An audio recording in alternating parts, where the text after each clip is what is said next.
Thank you for making it all the way up to Karma. I hope it wasn't too hard to find. We're delighted to have Roy Pertchik and his TriChromatic keyboards here, and they sound wonderful. And thank you so much for being here. Thank you. Thank you.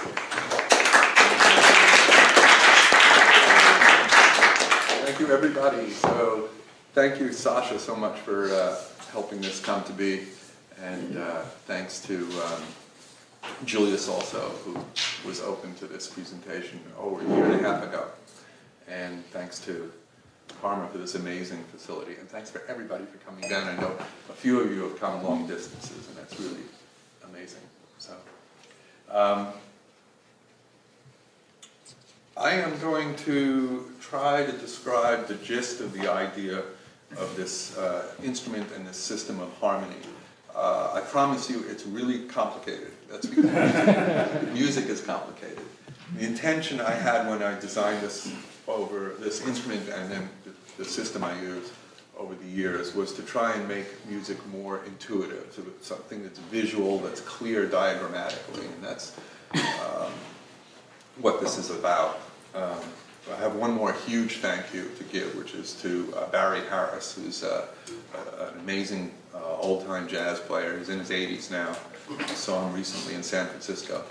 And a lot of what I worked on here comes from Barry's teachings, which he evolved out of music from Bud Powell, Lenny Tristano. A bunch of people have this kind of harmonic system, and Barry had taught it for years in New York. And I would not be on the path I'm on with music had I not been exposed to what Barry does. So, grateful to him. So this is, you heard me playing a little bit before. It's this.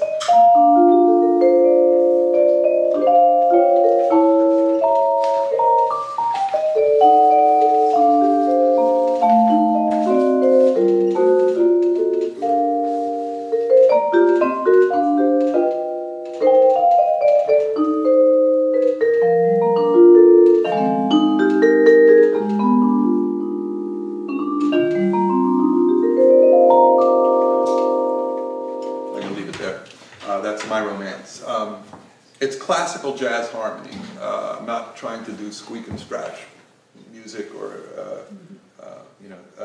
there's all sorts of other schools of music.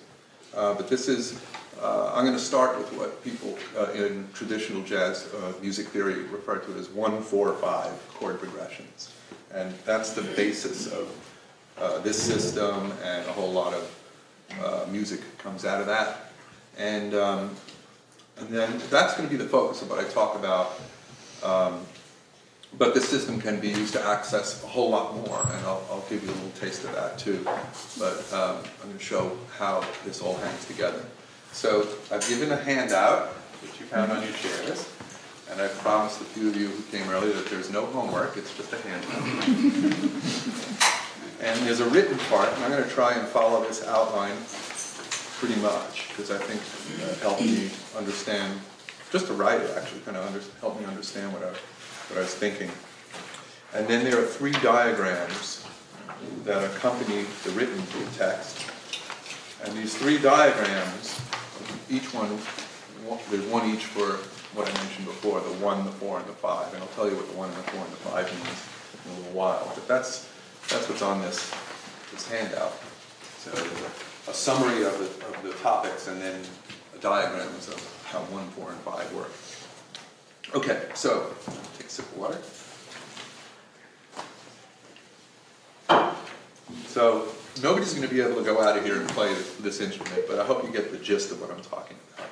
So first I'm going to describe the instrument. This is a isomorphic keyboard, which means that the notes are laid out in a way that's kind of graphically looks like what you think you're going to hear. So, for example, you go from left to right, and it goes from low to high, And in more detail, and in distinction from a traditional keyboard, this layout is completely even. It's a uniform layout. It's all half steps. Each of these notes, you can see them up there.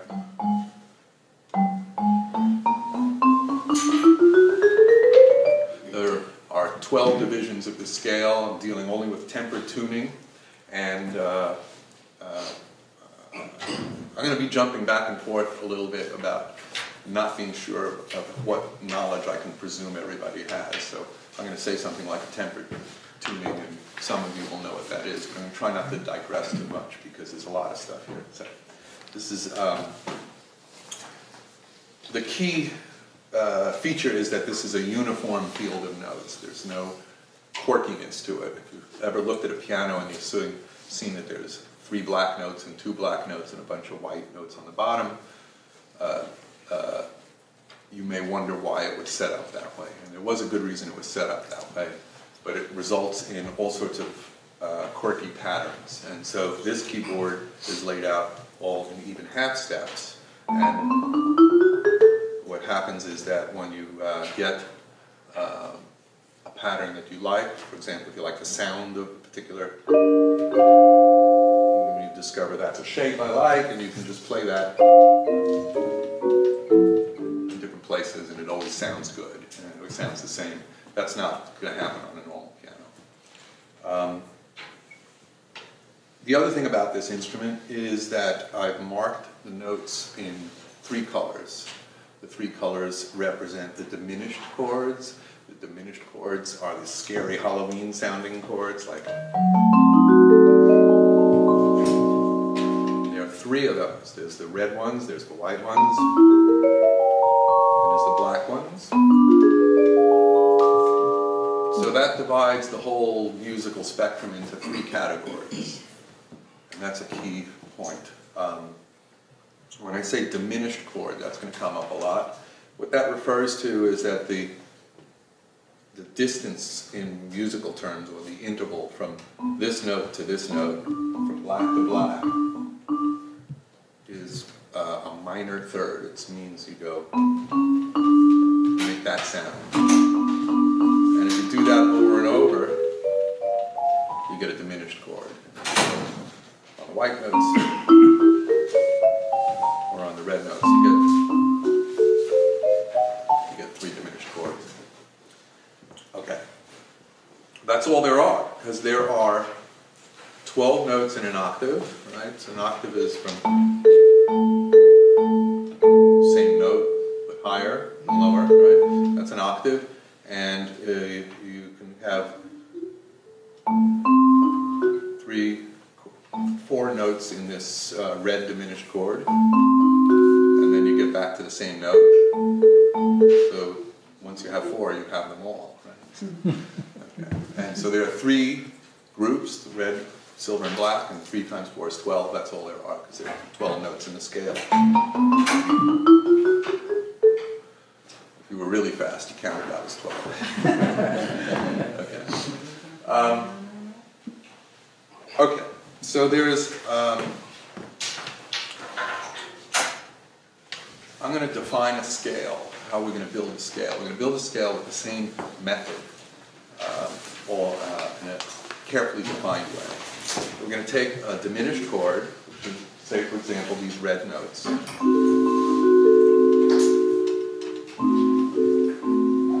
And you'll notice that in between each red note, there are 2 other notes. There's a black one and a silver, black one and a silver one. And what we're going to do is we're going to choose one of those other notes in between each of the notes of the diminished chord. So between these 2 notes, I'm just going to choose this one. And between these notes, I'm going to choose this one. There are 2 choices. I'm going to choose this one. So far I have. And then between these 2, I'm going to choose this one.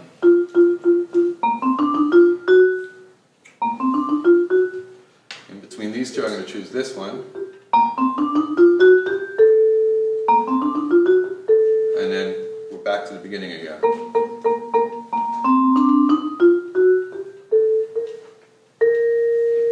Okay? So that's the way I'm going to build scales. You're going to take a diminished chord, and you're going to pick other notes that fit in between. And that's how you build a scale. And this is called the major 6 diminished scale.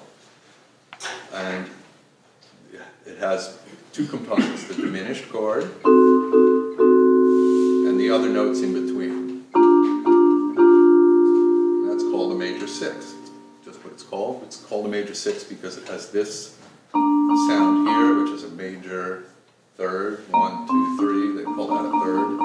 And then it has this note and this note. That's 1, 3, 5, and 6. If you count up the scale, 1, 2, 3, 4, 5, 6. 1, 3, 5, 6. Right? A lot of coding to this, but like I said, just get the gist of it. Right? So this is one chord, and in between those notes are the diminished notes. And if I move up again, I get the first one, but just sort of flipped over. And then if I move up again, I get the diminished one, just kind of flipped over, and then and so forth. So basically I can move a structure up and down this scale, picking out every other note each time, and I'll get either 4 diminished notes, or I'll get 4 of those other notes that I chose. Is this making sense? Everybody with me? Okay, good. Okay. And you get these sounds that are quite nice to know. With a little practice, you can learn to move around this scale. Now, this is different than the normal scale because it has 8 notes and 2 categories of notes. It has the diminished and it has the major 6. If you try to do the same thing on a normal scale, that scale normally has 7 notes. And so you get these changing patterns. Like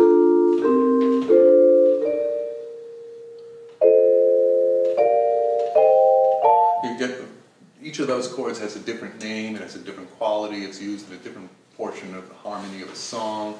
And it's cumbersome to move around a scale that way. That's why you hear a lot of people play music like this. They go.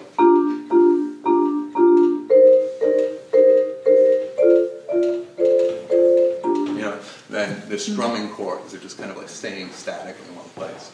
And the idea of this system is that you can move freely around the scale.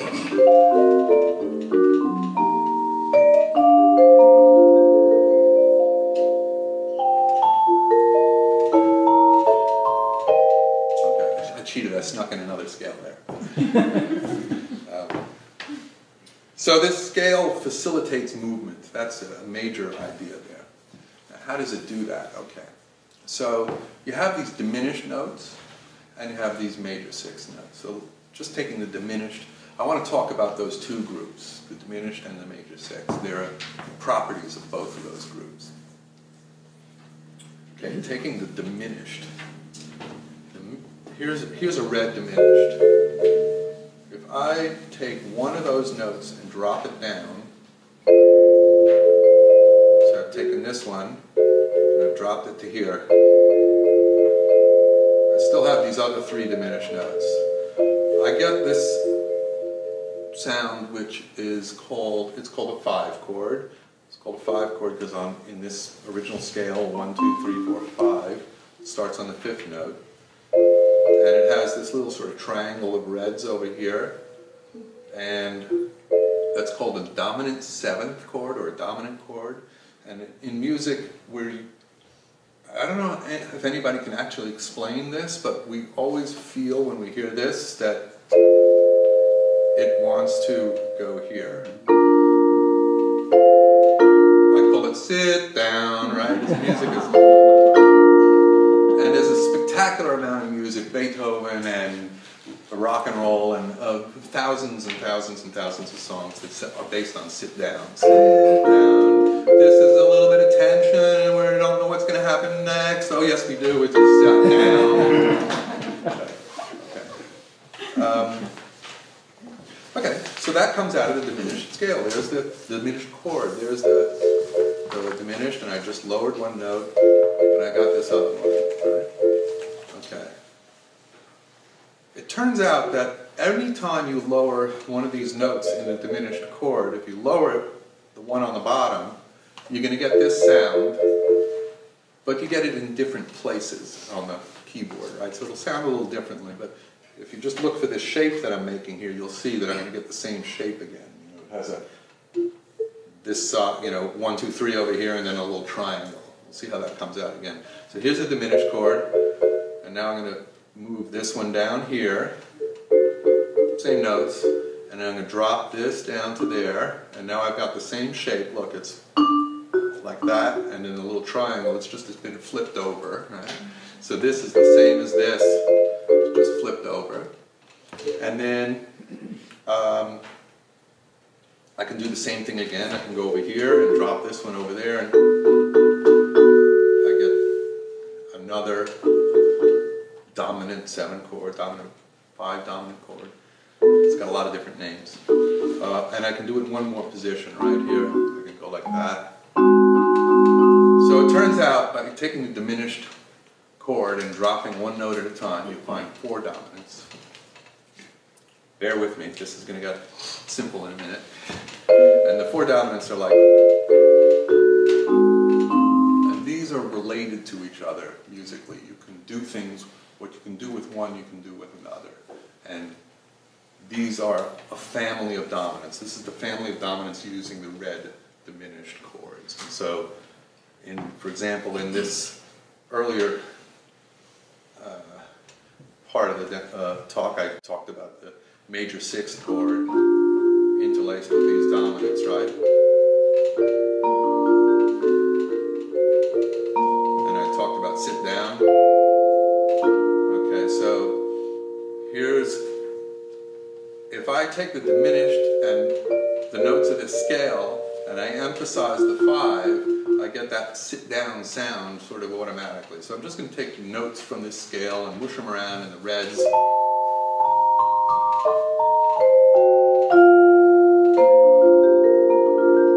you can pretty randomly just grab notes out of the scale and the diminished, emphasize a little more of the diminished, and then hit that.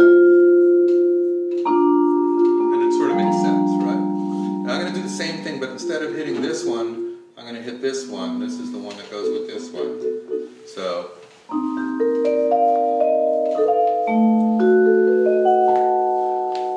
that's a pretty jazz sound, right? And all I've done is I'm still using the same notes of the scale. I'm just going to now suddenly emphasize this one and add this one to the set instead of this one. And that's pretty easy to find because it was right here was black, and now here's black over here, right?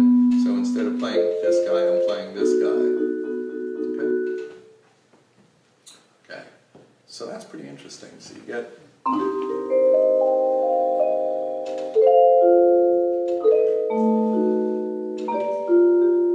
groovy sort of jazz sound. It's called a tritone substitute. You substituted for this one, and they're related to each other. These dominant chords are related. They all come out of the red diminished. I'll pull up the red diminished. Okay, now. Those are the 2 that are on this side of the keyboard. There are 2 up here. And before I get to those 2, I want to talk a little bit about the major 6. That's the other chord that's interlaced between the diminished. That was this one.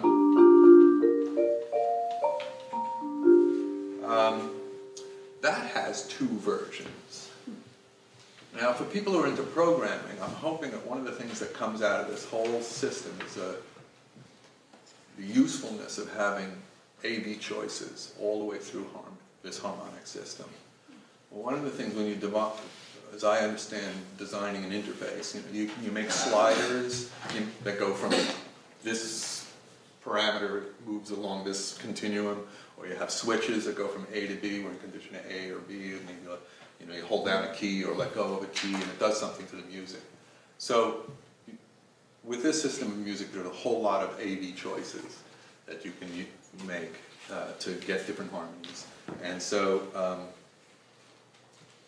in an interface design, something that might be gestural or might be knobs or keys or blah, blah, blah, you make a lot of A-B choices. So the first A-B choice we made was between the major 6th and the diminished, right? That's one or the other, right? The second example of an A-B choice was I said, here's the 5 chord, and here's the tritone substitute. So another either-or choice. And these are opportunities, I think, for some interface design. So I want to now just continue on. I said I was going to go to the major 6th and tell you something about that. It has an A-B choice as well. So here's the sort of familiar position for the major 6th I started with before.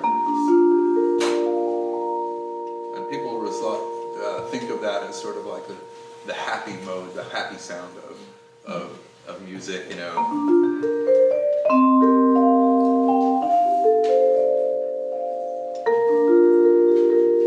Okay, now I'm going to do the same, and that was because I picked this dominant chord made you feel like sit down, and you went there. Okay.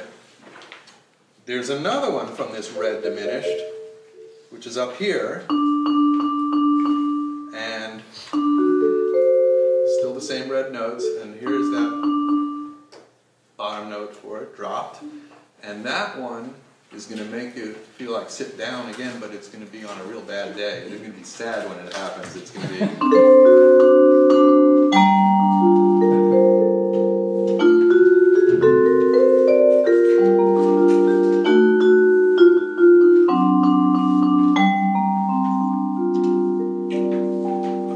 Exact same notes, I'm just emphasizing 1, 2, 3, the third note, this black note here. And it makes the same exact set of notes. See, if I started here,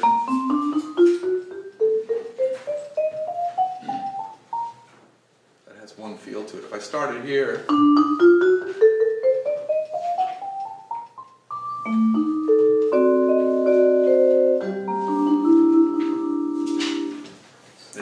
it's a different feel. That's called the minor mode, and people associate that with sadness and blah, blah, blah.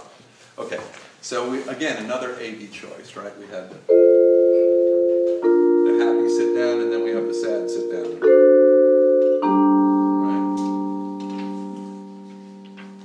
The major 6 has 2 modes, the minor mode and the major mode. And this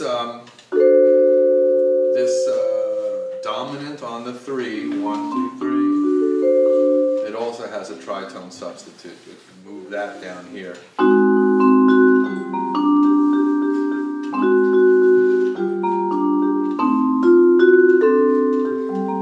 So that also has an A-B choice. So 4 dominants in the diminished chord, organized with A-B choices that lead you to 2 specific places in the major 6 chord.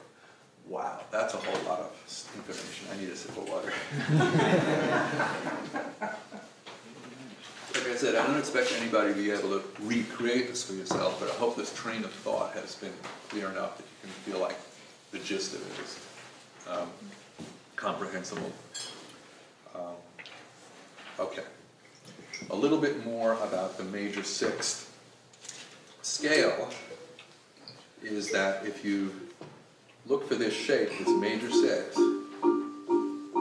which is an interval this, like 1, 2, 3, and then a diagonal 1, and then 2 right next to each other, right?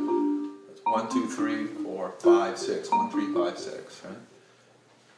You could ask the question, where else does this exact pattern occur in the scale we're talking about? The scale we're talking about is... just like do, re, mi, but there's an extra note. Do, re, mi, fa, sol, la, ti, do, do, da. There's this extra note from the diminished. Okay, so the question is, where does this shape reoccur in the scale? And the answer I'll give you is that it reoccurs in 2 more places. It reoccurs on the 4th note, 1, 2, 3, 4, and on the 5th note. All of these notes are in that first scale. And all of these notes never violate the pattern of the first scale. So the major 6 can be built on the 1, the 4, and the 5. Okay, here's the finale of this insane train of thought. Thank you for going this far. So the first position takes the red diminished. That fits in between there nicely. The second position, which is on the 4th note, 1, 2, 3, 4, the diminished chord that fits in between there are the black notes.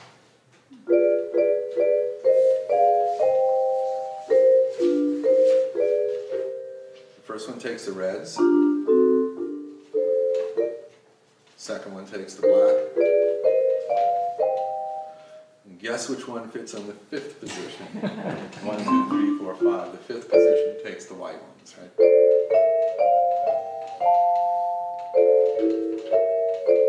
Okay. So now we have all three diminished chords are related back to the original key via the 1 major 6, the 4 major 6, and the 5 major 6. There are three families. They're each organized with a diminished chord and a major 6 chord.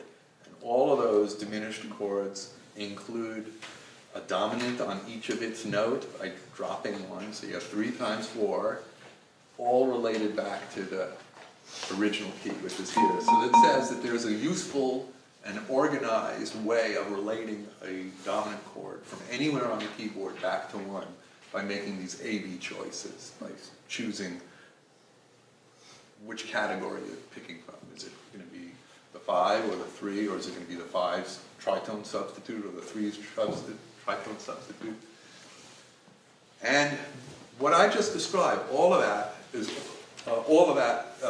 is the structure of the harmony that I used to play my romance earlier. So that's the major 6 on the 1. Now this is the diminished on the 5.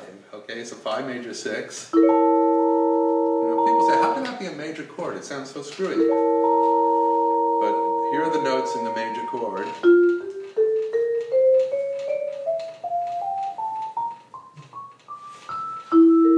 And if you start emphasizing the diminished instead of emphasizing the major, you get...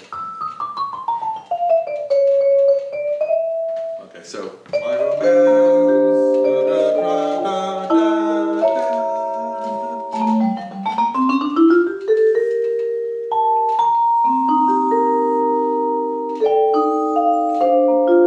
Back to 1. So that was 5 and it's diminished, and 1 and it's diminished. And it gives you all this juicy sounds just in this sort of simple system. Simple, 1,000 words to describe it, and simple once you kind of see it.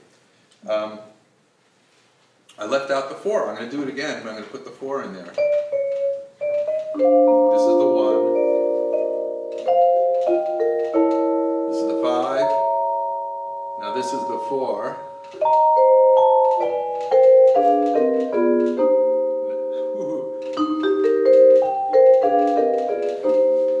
Now this is, I'm going to reverse it. I'm going to play the diminished for the 1. So I went, in the beginning I went, here's the major 6 with the reds. Now this is the 5 with the silvers.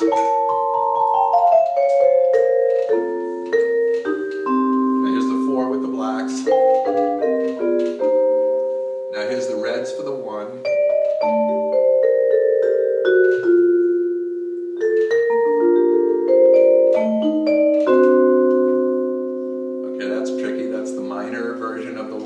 But it's still the reds. And then here's the blacks on the 4. See, you find these little things that play around with these black notes. I don't have to think to myself A flat or F or B or how to convert or how to spell. I just go, here's 3 black notes. And this was a black note, I just dropped it down. There's a silver, so I just play with this hand, a silver and a black one, and this 2 black ones.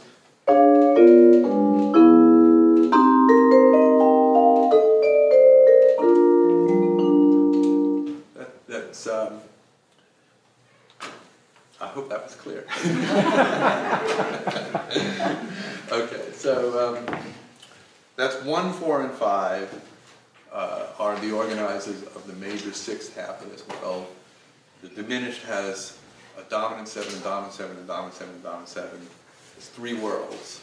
And 3 times 4 is 12. That's all the possible dominant 7 relationships related all back to the first note of the first chord, which is what we call the 1. And sometimes people will say, yeah, but there's a whole lot of other music that's not 1, 4, and 5. And that's true. And so this completely includes that kind of music as well as bossa nova called Triste.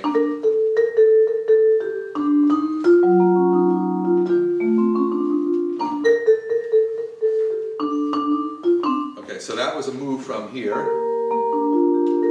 to here. It's just an expansion of the system. It's just an extrapolation of the same system. I started on the one with the reds. Now I'm on this one.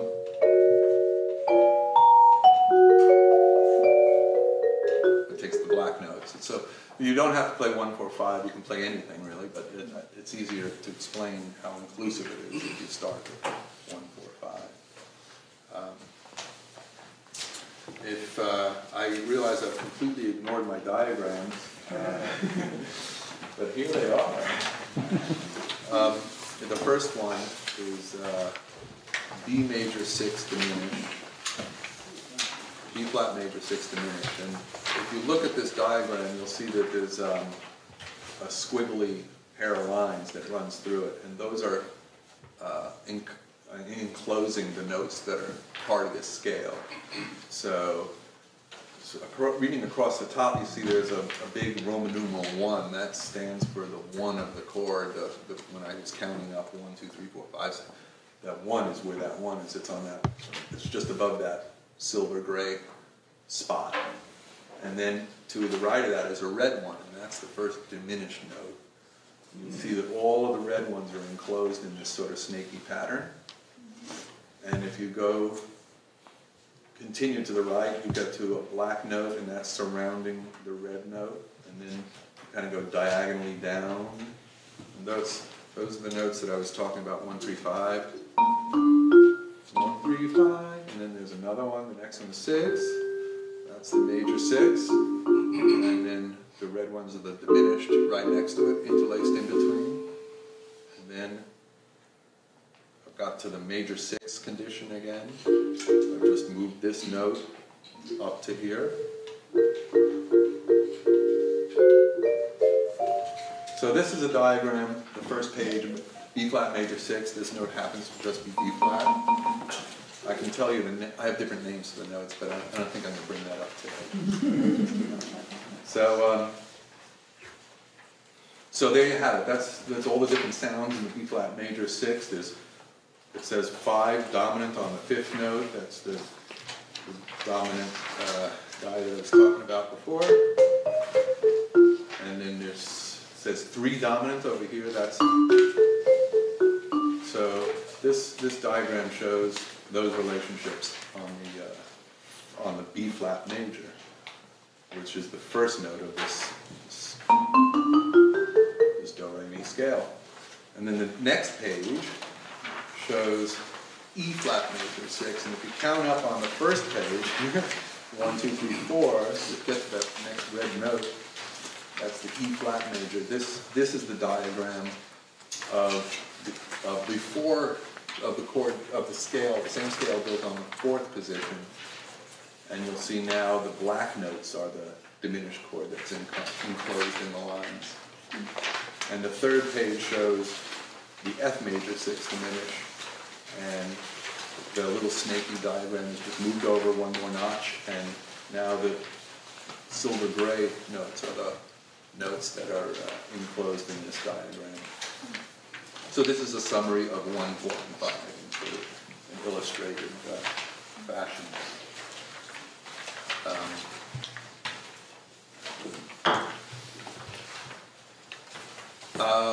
I think I should open this up to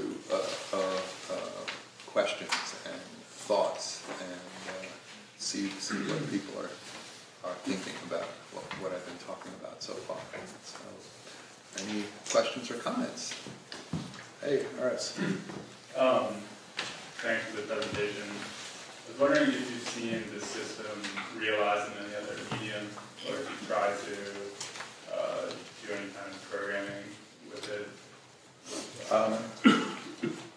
Yes, I'm excited about the possibility of doing some programming with it. The exposure I've had to the system came from studying some jazz harmony with Barry Harris years ago in the 80s. And he was able to do this on a conventional piano. And I tried for 10 or 15 years to memorize enough of it to be able to do it on that quirky piano. And I finally said, I think I'm going to build a different instrument. Which is, I designed this, a fellow in Holland built it for me, Nico van der Plas, did a great job. I have only just scratched the surface programming-wise. Tim Thompson and I worked on an interface design which was gestural, and we got some of these sounds to come out of it. I hadn't quite... Tim asked me a fantastic question. He said, why are some moves in music different than other moves in music? Why aren't there just 12 different things you can do? And I didn't know how to answer him at the time, but my answer to him is this talk, is to say,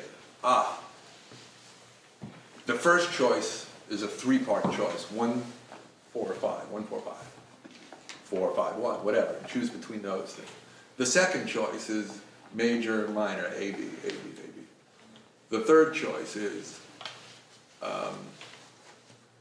the dominant or the tritone substitute. So you pick these categories, you make these A-B choices. It's a cheat because 3 is not A-B, it's A-B-C.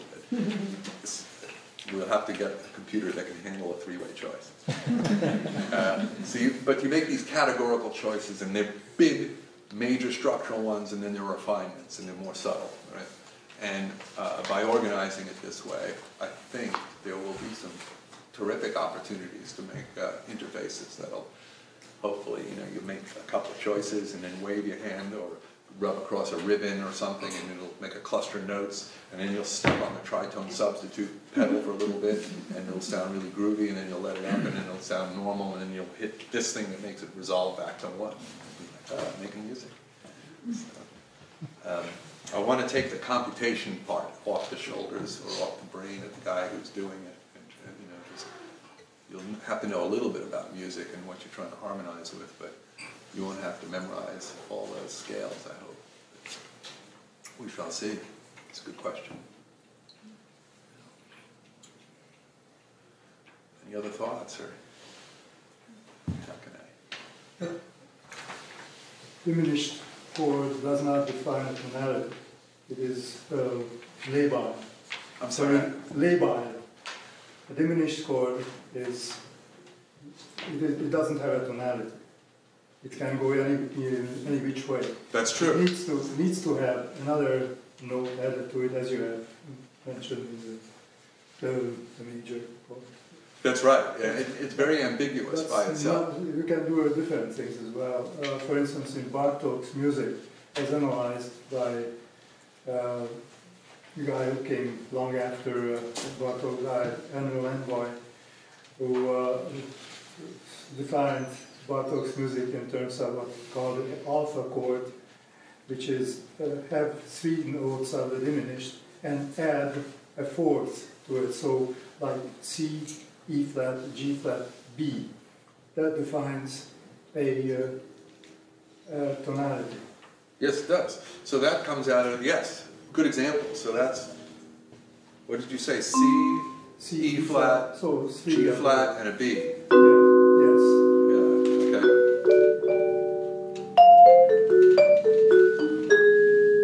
Yeah. So out of the diminished, if I started this diminished and I flip this note up here, and I flip this note up here, and I do it one more time, I'm here, and one more time, now I'm here. Okay, now I drop this one note down, and you'll find that that's the same notes that you just spelled. So it's a juicy, beautiful, that's a beautiful B flat, B7. And then I'll show you how that you might use that. You might use it.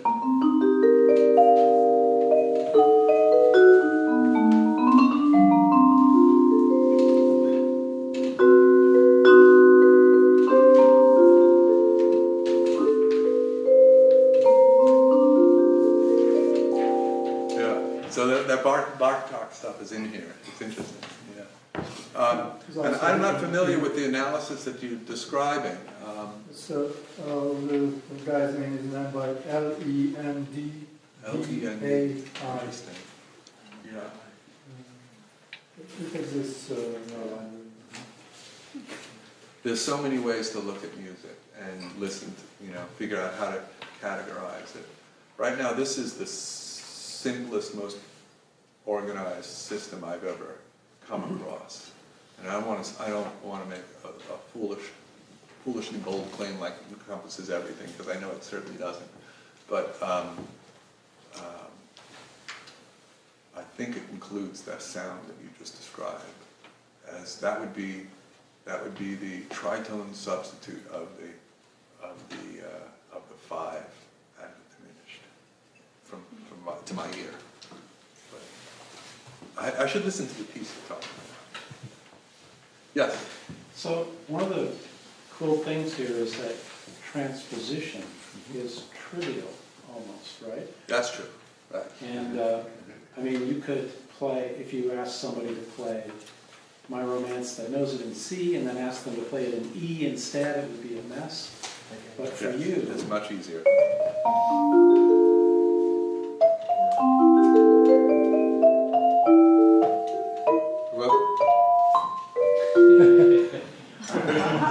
colors change or something?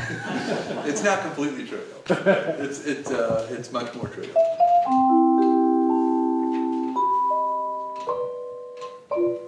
Why can't I do this?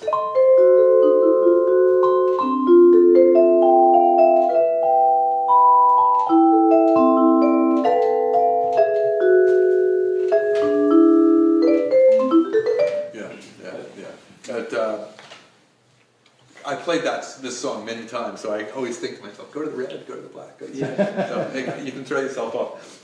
What's interesting about transpositions is that since it's a completely symmetrical system, you can learn the rotation. So for example, if it goes silver, black, red, and then you start over here, you go black, red, silver. You know that red always follows black, black always follows silver, silver always follows red. You learn these rotations basically. I'll tell you what the names of the notes really should be, and you can laugh if you like. It's Be, Re, Y, Bo, Re, Be, I, Ro, Way, Be, Ri, Wo, Be. Okay, so what's going on there is the consonant at the beginning is rotating through three possibilities, black, red, and white. And the vowel is rotating through four possibilities, A, E, I, and O. And that gives you every combination, permutation. If you were to substitute zeros and ones and twos for the first three, and 0, 1, 2, and 3 for the other one, you get this really cool base 3, base 4 sort of nomenclature for the thing. All the digits rotate in a completely symmetrical way, and they're all manipulable by modular arithmetic, I think. I don't know enough about it to really know how to do it. Okay, but there you are. There they are. Thank you. And that's an area I want to explore. Let's. So half of them you have to do this mirror operation. That's true. Right. But you could go stand on the other side. Yeah. Or I could go through Alice's looking glass, right, drink the milk, and have the reverse proteins. One of the reasons I like playing the vibraphone sector is that the guy who was widely known for trying a chromatic system before was Jenko, and he built the pianos with several rows so that he could keep his hand always in the same position when he moved, to new rows. It's a very complicated thing to build. Paul is working on one, but being a vibraphone player, it's a whole lot easier. It's just my fingers can't do that flipping back and forth thing, but the sticks make it a lot easier.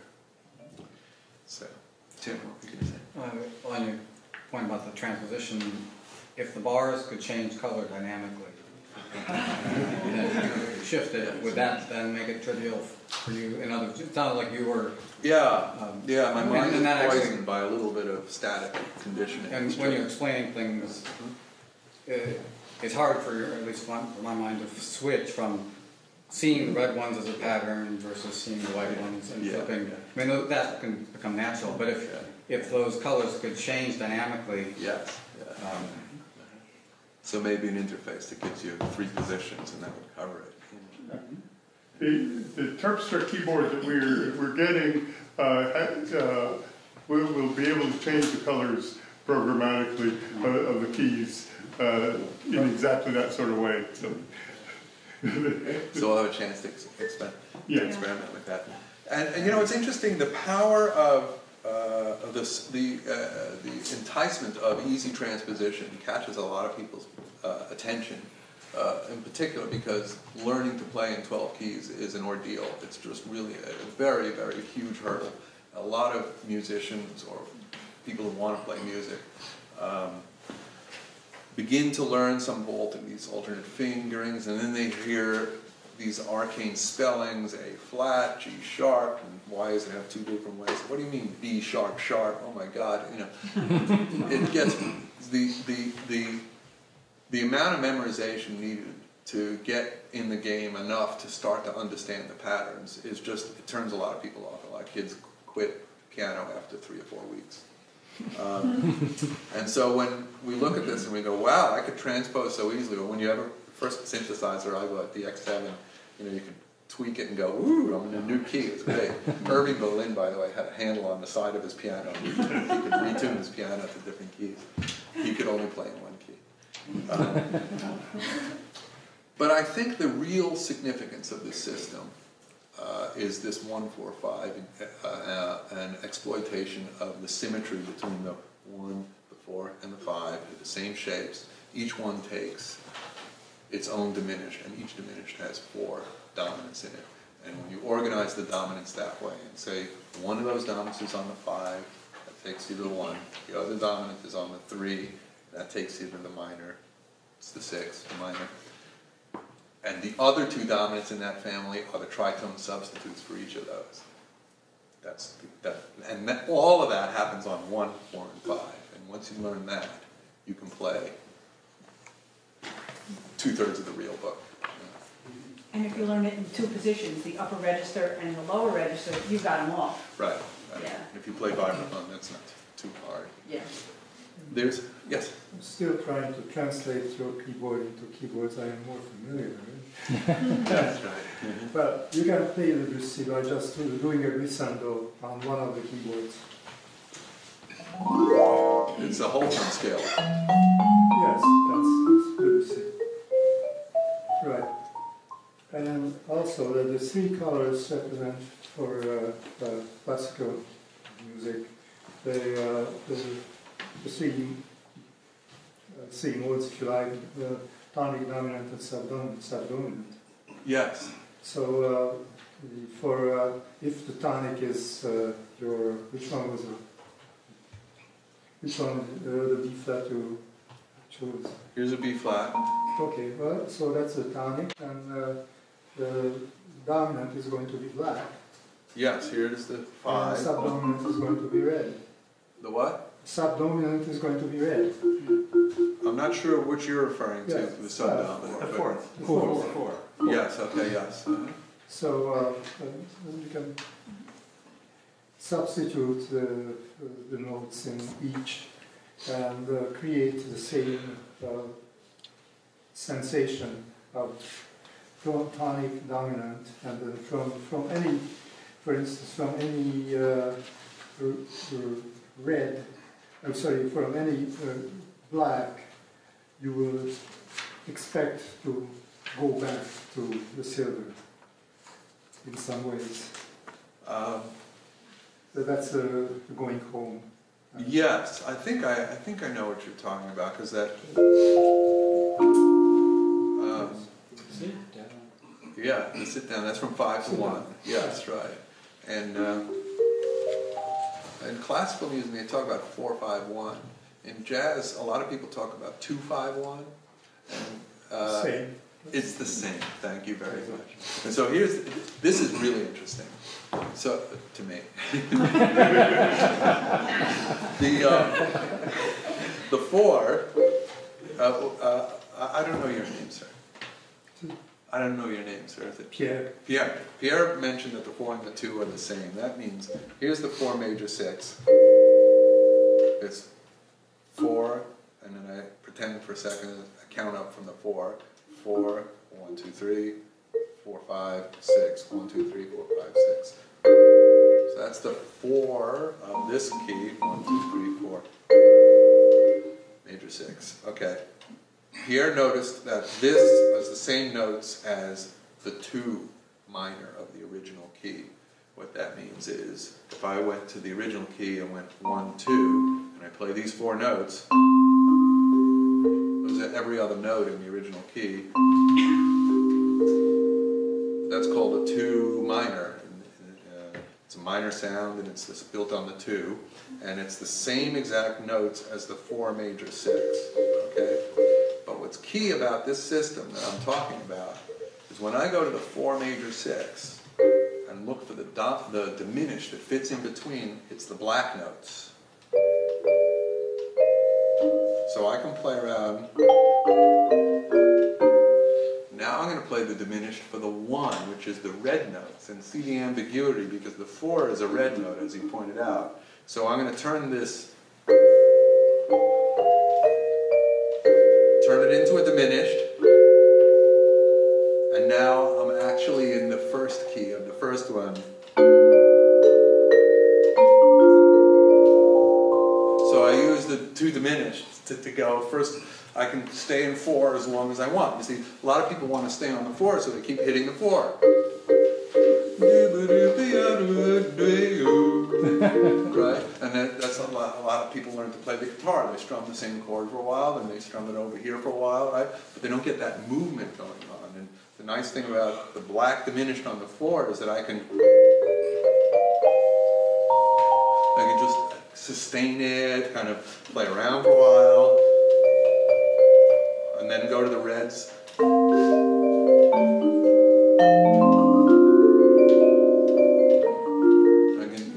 You use the diminished to kind of add color and make the chord do things for a while before you go on to the next chord. So, yeah.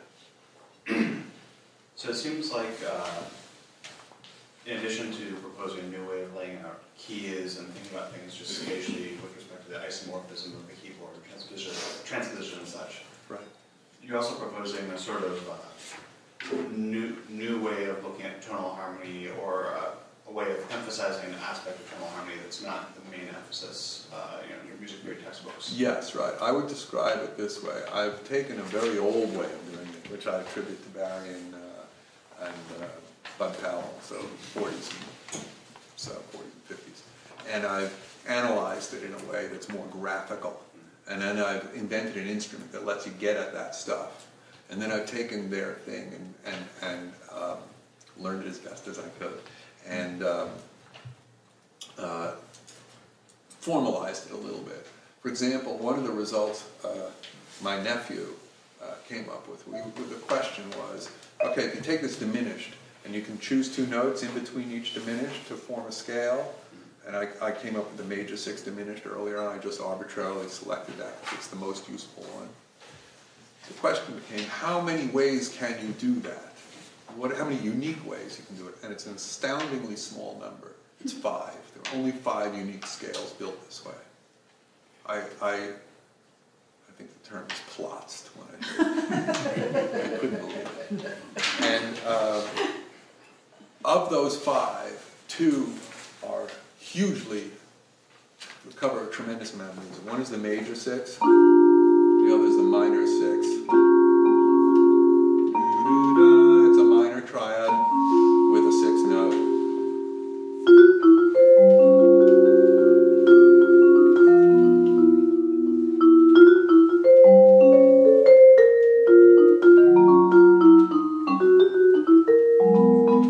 That sound is, called pure minor. There are 3 other ways to combine notes. One in there, you can stick another diminished chord in between there. That's useful. You can stick in what's called 2 augmenteds in there. It's also useful. This is real Debussy, La Mer, and then there's one more, which is the oh, you can put a dominant 7 in between a diminished, and those are, you can throw those in places, right, in songs. You can also, there are other ways to connect this Tinkertoy system where you can take like a minor and stick it on the end of a dominant 7 and use it for that, and blah, blah. That's, I need more pages of diagrams, basically. Yeah, it actually gets at, I think, what my question was going to be. Okay. You know, I'm very interested in the idea that you have the symmetrical structure, the fully diminished 7th chord that's kind of generating things, and that's calling back to the triton substitution relationship we're familiar with from other jazz harmonies. Right. What do you make of the other symmetrical and dominant functioning chord that we encounter a lot, the augmented chord? Do you see that? You see the augmented chord? What is that word? Augmented? Oh, augmented. Yeah, sure. All the time in Western harmony. Sure. As an alteration on the dominant chord. It's also symmetrical in the same way as this. Yes. So if you apply the same logic towards constructing this theory or emphasizing this aspect of it, you also see fruitful things when you approach it from that symmetry? You need another. I look for other places where the augmented might come from. You can build this thing like around these dominant notes. I can put an augmented, well, that's not exactly what you mean, but I find the augmented, for example, I mentioned that there's a dominant on the 5 in the scale, there's a dominant on the 3 in the scale. The dominant on the 3, the dominant on the 5 sounds like this, and the notes in between that are still in the scale are.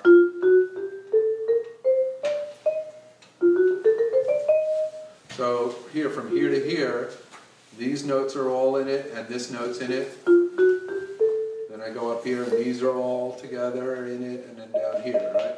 That's the one on the 5. 1, 2, 3, 4, 5.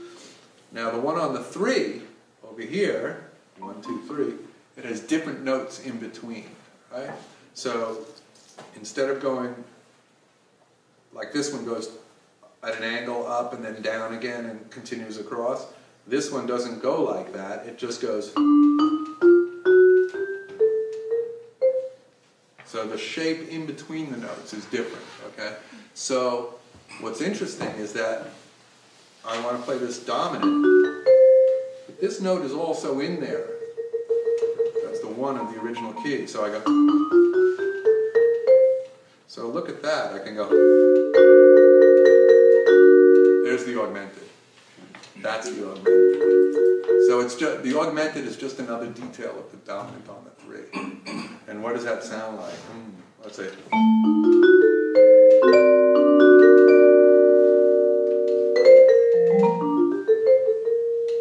Another way you can get that is, because I saw you frown for a second.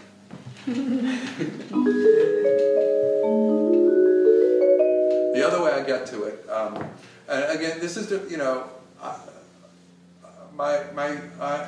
have 2 sisters who are wonderful composers, and my younger sister is a brute force composer. She just, it comes out of intuition. She knows, she teaches piano, she knows some structure, but the next thing she's going to play is just brute force, like, I think that sounds good. And she plays an augmented chord, and I can't explain where she gets it from, she just plays it.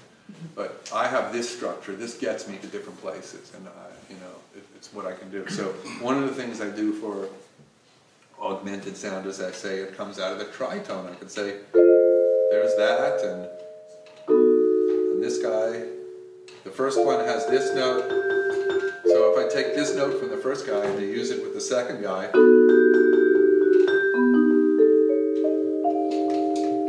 that's a way to get the augmented. It's not so neat. I'll have to work on that. Sorry. The augmented is also unstable because it has one of each color. So it can go any which way you want to. That's true, that's true. But if we consider it as part of the 3, it will go somewhere. Yes. Yes. So I wanted to comment on your your question, because what I see you doing here, Roy, is you span the musical space by going in 2 dimensions, because you could repeat this pattern, going up, adding more and more rows of bars, True. half step, half step. Yes. Then you wouldn't have to do that flip, by the way. That's There'd right. always be another row up there. So then you enter into a family of Western musical representations of this 2-dimensional stuff. And all you need for that is to have a left-right interval and an up-down interval so that together they span the full space. And I think I sent you papers about this or something a while ago. But one thing you could do is pick major thirds to the right and minor thirds going up. And when you do that, you get, you get all sorts of different kind of geometries that you recognize Western music on, and stuff like that. Famous chord progressions become straight lines through the space. You know, you play proximate triads, and I think a guy named Simon Holland gave a talk here about 10 years ago or something. I don't know if anybody remembers that.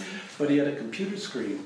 You press the dots, and they were, this 2-dimensional representations. These guys do. It's a great question. And it's a topic I'm interested in. So there's the guys with the jammer keyboards, and there's different button arrays that are the B-type accordion and C-type accordions, I think they are, and different kinds of geometries. And I'm very interested in what people can do with them. It's interesting, I think, for example, the accordion music that comes out of that has a kind of flavor to the compositions. There's an ergonomic stuff that's convenient to do on that keyboard, and so it influences the style of music that's played on those 2 accordions. I started this talk saying that this is an isomorphic keyboard, meaning that as much as possible for me, I wanted the note layout to reflect what you hear when you make a move. So I like the fact that the half notes are right next to each other,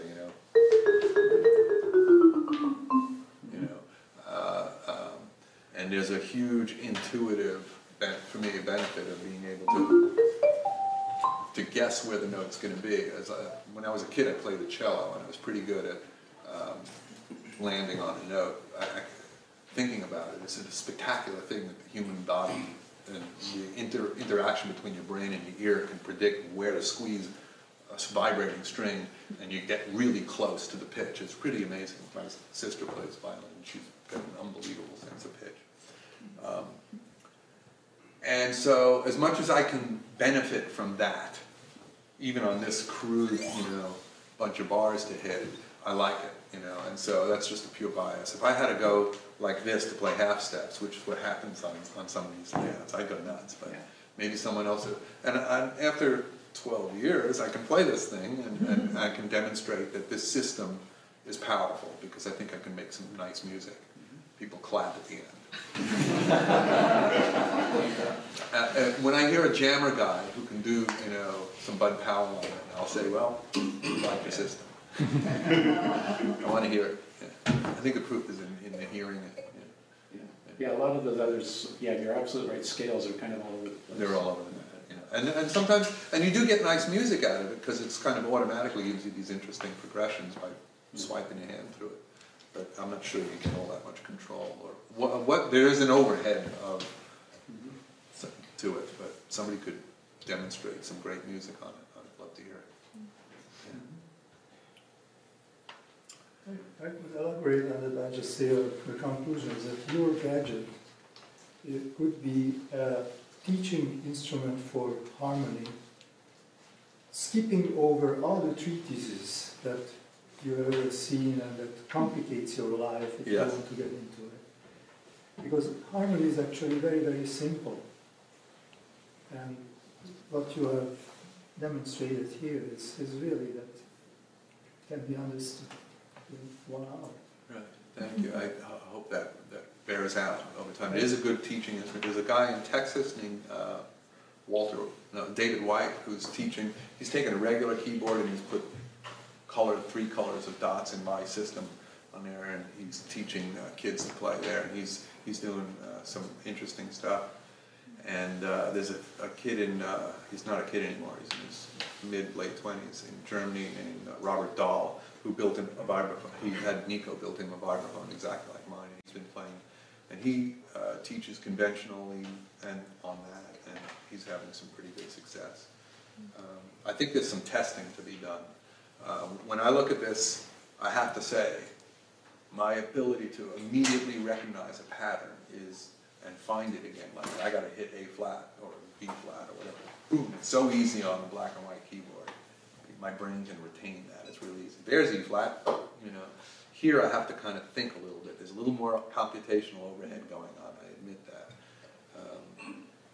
Sometimes I hit wrong notes, and sometimes I can't quite tell these two red ones apart instantly, right? Because there's some ambiguity. The ambiguity gives me a huge leg up on finding harmony once I know the system, but it makes rapid playing a little bit more of a headache. So there's some testing to be done. I would love, for example, here's a plug. I have one of these, another one of these that's available. I'd love to install here at Stanford in a practice room and see what some of the percussionists do with it. So I see Sasha is back there still. Shaking her head, no, not a good idea. We'll talk. There's one last thing, if anybody's interested in working on this. I do have a MIDI version of this thing working.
Thank you much. I think we're there, right? One more time, a second. Thank you. Thank you.